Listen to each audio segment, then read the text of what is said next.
Flex ko lang ang mga orchids sa isang paso. Iba-iba ang kulay.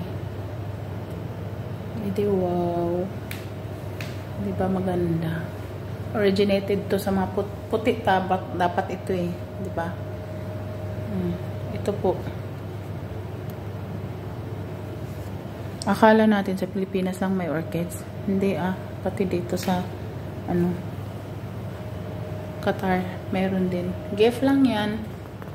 Sister-in-law niya. Asawa ng kapatid ni Sir. Gift. Ang ganda, no?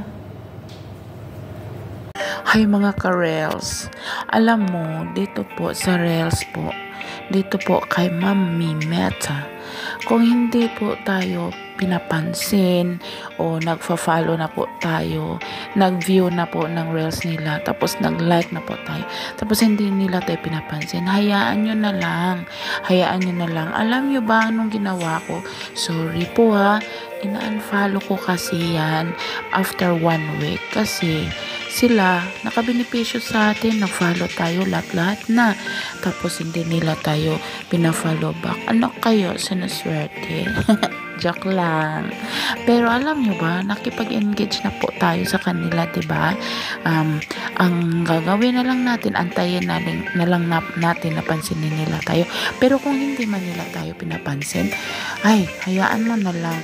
Ang sa atin, upload ka na lang ng upload ng videos, diba? Masaya pa, makapira tayo without help others people. Yan.